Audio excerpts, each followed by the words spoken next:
اس کے ہسبینڈ نے اس کے مسنگ ہونے کا اغوا کا مقدمہ درج کروا رکھا ہے. تو جب ہمیں لگا کہ یہ بندہ جھوٹ بول رہا ہے، سی سی ٹی وی کیمرہ کی ریکارڈنگ وہاں پہ جا کے چیک کی تو وہ واقعی اس سی سی ٹی وی کیمرہ میں بھی وہ آ گئے. اسی گاؤں میں سے کسی شخص نے یہ کیا. سوشل میڈیا ایپس کے تھرو یہ اس کا کانٹیکٹ ہوتا ہے. اس کا نام مہروش ہے. اس کی عمر 22-23 سال بتائی گئی ہے اس کے والدین کی. وہ 35 سال کے راؤنڈ اباؤٹ اس کی عمر ہے. اس میں سے ایک بیٹی ہے خلیل کی 16 سال کی. تو اس نے اس کو رات کے اندھیرے میں چادر میں اس کی باندھ لیا اور اس کو موٹر سائیکل پہ رکھا. ایک ایسا رشتہ جو محبت، اعتماد اور تحفظ کی علامت سمجھا جاتا ہے، جب اسی رشتے کے ہاتھوں موت بانٹی جائے تو کہانی صرف کی نہیں رہتی بلکہ انسانیت کو جھنجھوڑ دینے والا المیہ بن جاتا ہے. ایک ایسا ہی قصہ آپ کے سامنے رکھیں گے جب ایک شوہر کی بیوی اچانک غائب ہو جاتی ہے. وہ تھانے پہنچتا ہے، مقدمہ درج کرواتا ہے اور پولیس کے سامنے خود کو ملزم ڈکلیئر نہیں ہونے دیتا، بلکہ انتہائی چلاکی کے ساتھ، مہارت کے ساتھ پولیس کو اس کیس کے حوالے سے آگاہ کرتا ہے کہ اس کی بیوی اغوا ہو گئی ہے اور اس کی بیوی کو ڈھونڈا جائے، جبکہ اس کے راز کے پیچھے کچھ اور ہی محرکات تھے. پولیس نے اس راز کو کس طرح بے نقاب کیا، یہ اور بہت کچھ جانیں گے. ہمارے ساتھ موجود ہیں انچارج انویسٹیگیشن کانا گوہر اقبال. السلام علیکم. جی وعلیکم السلام. سر، آپ کا بہت شکریہ، آپ نے وقت نکالا. ایک بہت ہی حساس معاملہ ہے. شوہر اپنی بیوی کے حوالے سے اغوا کا مقدمہ درج کرواتا ہے. اس کی بیوی کیسے لاپتہ ہو جاتی ہے اور پھر اس کے پیچھے چھپے حقائق کیا ہوتے ہیں، پولیس کس طرح تمام تر وقوعے کا جائزہ لیتی ہے اور تفتیش شروع کرتی ہے. بسم اللہ الرحمن الرحیم. بہت شکریہ عماد صاحب آپ کا، آپ نے ہمیں وقت دیا. بیسیکلی یہ ایک اندھے قتل کا مقدمہ تھا اور اندھے قتل کی کال تھی. 2 تاریخ کو ہمیں دن میں کال موصول ہوتی ہے کوئی 2:30-3 بجے کے قریب کہ ایک روہی نالہ ہے، وہاں سے سوئے اصل روہی نالے میں سے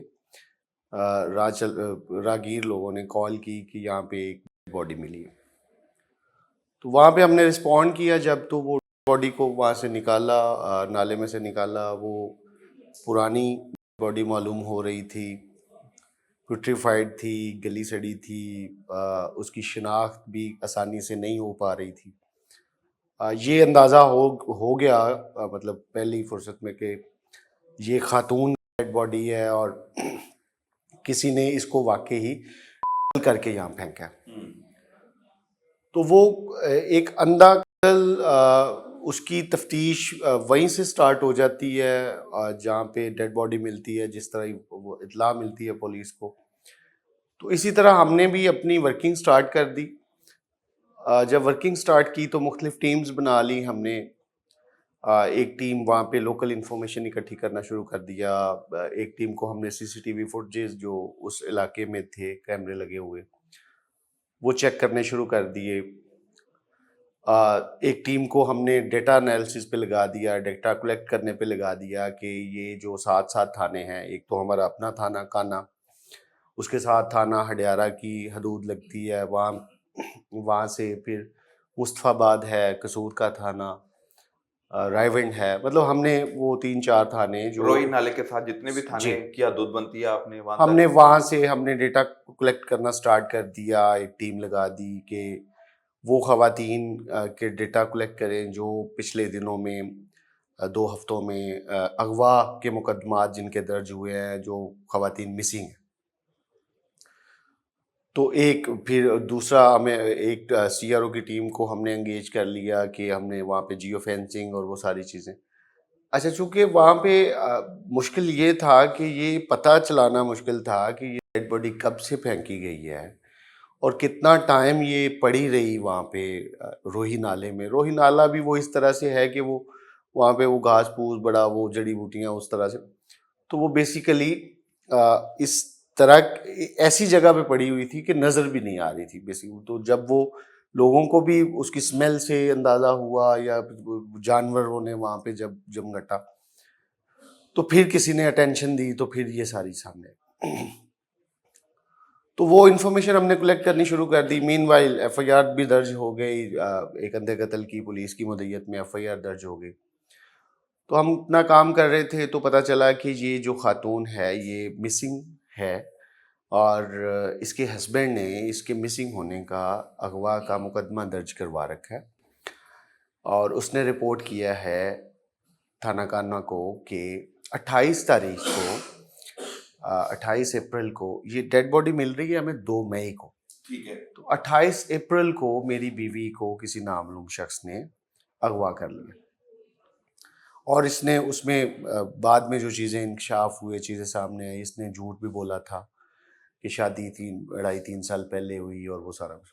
اچھا, وہ ہم نے جب یہ شناخت ہو گئی, پتہ چل گیا, کانٹیکٹ جو ایک ٹیم کانٹیکٹ کر رہی تھی مغویان جو خواتین تھیں ان کے جن کے اغوا کے مقدمہ درج تھے, ان کے مدعیوں سے جو کانٹیکٹ کر رہی تھی, تو اس ٹیم نے مجھے فوری طور پہ بتایا کہ سر یہ ایک ڈیولپمنٹ ہوئی ہے, تھانہ کانہ کا ہی ایک مقدمہ ہے, تو اس میں مدعی کہہ رہا ہے کہ میں اس کو پہچانتا ہوں. تو ہم وہ تصویریں سینڈ کر رہے تھے مدعیوں, تو اس کو ہم نے بلوا لیا تھانے کہ وہ آیا. پھر آ کے جب اس کو ہم نے پوچھا, انٹروگیٹ کیا کہ یہ کیا معاملہ ہے, یہ تمہاری بیوی ہے؟ اس نے کہا جی بالکل میری بیوی ہے, میں نے کپڑے پہچانتا ہوں, میں اس کی شکل و شباہت, مطلب وہ ذرا مشکل تو تھا, لیکن آف کورس جو گھر والے ہیں وہ تو پہچان ہی پاتے. تو یہ ہم نے پھر جب اس کو مزید اس سے بات چیت کی, تو انٹروگیٹ کیا, اس کو پوچھا, تو اس نے ایک جھوٹ پہ مبنی ایک کہانی سنانا شروع کر دی. تو شوہر پر آپ کو جی شک ہونا شروع ہو گیا. شک ہو گیا. شک جب ہونا شروع ہوا تو پھر وہ جھوٹ پہ جو عمارت اپنی وہ بنا رہا تھا یا اس نے بنائی ہوئی تھی پچھلے 4-6 دنوں میں, وہ آہستہ آہستہ گرنا شروع ہو گئی. تو سوالوں میں اس طرح کی تھوڑی سی پولیس اپنا پھر ایک پولیس کا لہجہ ہوتا ہے, ٹون ہوتی ہے بات کرنے کی. تو جب ہمیں لگا کہ یہ بندہ جھوٹ بول رہا ہے, تو اس سے مزید جب بات چیت کی, تو اس کو مزید انٹروگیٹ کیا, تو اس نے انکشاف کر دیا کہ جی بالکل یہ میں نے اپنی بیوی کو کر کے یہاں پہ پھینکا تھا, روہی نالے میں پھینکا تھا. اور بعد میں پھر ہم نے اس کی تصدیق کے لیے کہ یہ انکشاف پولیس کے پریشر میں آ کے لوگ انکشاف کر دیتے ہیں, تو اس طرح سینئر آفیسرز کو فوری طور پہ بتایا گیا. انہوں نے پھر ہم نے ایک امپارشل سی, چونکہ یہ ایک بلائنڈ مرڈر میں یہ سب سے زیادہ امپارٹنٹ یہ ہوتا ہے کہ کسی بندے کو, بے قصور آدمی کو اس میں فکس نہ کر دیا جائے. پھر جب اس نے انکشاف کر لیا, کنفیشن کر لیا, تو کنفیشن کے بعد اس کو یہ بڑا ضروری تھا کہ اس سے ہم نشاندہی کروائیں جائے. نشاندہی پہ لے کے گئے, اس نے پھر بڑا وہ آزادانہ طور پہ اس کی نشاندہی کروائی. اس نے ایگزیکٹلی وہ ٹھیک نشاندہی کی جائے, وہ ہوا کہ یہاں پہ میں نے پھینکا تھا, وہ وہی جگہ تھی. پھر ایک سی سی ٹی وی کیمرہ تھا, وہ جو اس سے ٹائم بتایا, اس ٹائم پہ ہم نے جب سی سی ٹی وی کیمرہ کی ریکارڈنگ وہاں پہ جا کے چیک کی, تو وہ واقعی اس سی سی ٹی وی کیمرہ میں بھی وہ آ گئے کہ یہ گزر رہا ہے وہاں پہ. پولیس کے لیے وہ کون سا اہم سراغ تھا جس نے تفتیش کا رخ ہی بدل دیا؟ ہاں, جب اس شخص نے یہ بتایا کہ میں نے اپنی رہائش اتو اصل, بیسیکلی یہ اتو اصل ایک گاؤں کا نام ہے ہمارے علاقے میں. جی, اتو اصل گاؤں کے بالکل فرنٹ پہ, مطلب گاؤں کے سامنے یہ نالا ہے, اور اتو اصل گاؤں کے سامنے نالے میں سے ہی باڈی ملی تھی. تو یہ قریب تھا کہ اگر کوئی بندہ سسپیکٹ اس گاؤں سے ریلیٹڈ نکلتا ہے, چونکہ دور سے آ کے ڈیڈ باڈی کو پھینک کے جانا اور گاؤں کے سامنے پھینک کے جانا, یا تو کسی ویرانے میں پھینک کے جائے نا. اگر کوئی بندہ باہر سے آتا ہے تو پھر وہ آف کورس کسی آبادی والی جگہ پہ تو نہیں پھینکے گا, وہ کسی ویرانے میں کسی جگہ پہ جا کے پھینکے. تو گاؤں کے بالکل سامنے, گھروں کے سامنے باڈی کا ملنا اس بات کو مطلب تقویت دے رہا تھا کہ اسی گاؤں میں سے کسی شخص نے یہ. تو جب اس بندے کو پوچھ رہے تھے, انٹروگیٹ کر رہے تھے, تو اس نے کہا تھا کہ میں نے اپنی رہائش اتو اصل گاؤں میں بھی کرائے کا مکان لے کے مہروش بی بی کو یہاں رکھا ہوا تھا. تو یہ ایک ایسا پوائنٹ تھا جس سے یہ وہ جو آلریڈی بات ذہن میں چل رہی تھی کہ اسی گاؤں میں سے نکلے گا بندہ کوئی, تو اس نے کہا کہ چونکہ میں ادھر ہی رہائش رکھی ہوئی تھی اور میری اپنی رہائش جو ہے وہ ہلو کی گاؤں میں بھی ہے، تو یہ میری سیکنڈ وائف تھی اور میں نے اس کے ساتھ لو میرج کی تھی سوشل میڈیا کے تھرو، اس کے ساتھ کانٹیکٹ ہوا تھا. تو یہ جب ساری اس کی سٹوری سنی اور اتو اصل گاؤں میں رہائش کا پتہ چلا، تو پھر میں مطلب ہم لوگ کوئی 75-80% کلیئر ہو گیا تھا اسی وقت کہ یہ خود ہی قتل ہے بیسیکلی. اچھا سر، جو مارے جانے والی خاتون ہے جو کہ شوہر کی بیوی، اس کی عمر کتنی ہے اور شوہر کی عمر کتنی ہے؟ جی یہ خاتون جو جس کا قتل ہوا ہے اس کا نام مہروش ہے. اس کی عمر 22-23 سال بتائی گئی ہے اس کے والدین کی. 22-23 سال کی عمر تھی اس کی، اور جو خلیل اس کا ہسبینڈ جو قاتل ہے وہ کوئی 35 سال کے راؤنڈ اباؤٹ اس کی عمر ہے. بیسیکلی میں اس کا تھوڑا سا پس منظر آپ کو بتا دیتا ہوں. جو مہروش ہے، مہروش بیسیکلی رہنے والی تھی ایبٹ آباد کی. ایبٹ آباد کے قریب ایک گاؤں تھا، وہاں کی رہنے والی تھی. مہروش کے پاس ایک بیٹی تھی 2 سال کی، اراؤنڈ 2 ایئرز اس کی ایج تھی. اس کی بھی شادی ہو چکی ہے پہلے؟ ہاں جی، مہروش کے پاس 2 سال کی بیٹی تھی اور مہروش ڈائیورس ایک لیڈی تھی. اور مہروش نے سوشل میڈیا ایپس مختلف یوز کرتے ہیں، مطلب جس طرح فیس بک ہے، واٹس ایپ ہے، چیٹ ہے، نہیں وہ کچھ سوشل جو مطلب پلیٹ فارم ہیں وہ مختلف لوگ استعمال کرتے ہیں دوستیاں کرنے کے لیے. اور تو سوشل میڈیا ایپس کے تھرو یہ اس کا کانٹیکٹ ہوتا ہے خلیل کے ساتھ. خلیل پہلے اس کو نہیں بتاتا کہ میں شادی شدہ ہوں یا میرا روزگار کا جو ہے وہ کس طرح سے. خلیل نے اپنا آپ اس کو شو کرتا ہے کہ جیسے خلیل ایک ویل آف فیملی سے ہے. اور تو خلیل بھی شادی شدہ تھا، خلیل کی شادی پہلے تھی. قتل کی واردات کیسے انجام دی گئی؟ شوہر نے اپنی بیوی کو کس طرح موت کے گھاٹ اتارا اور کس طرح کو ڈمپ کیا روہینہ نے؟ چونکہ اس کے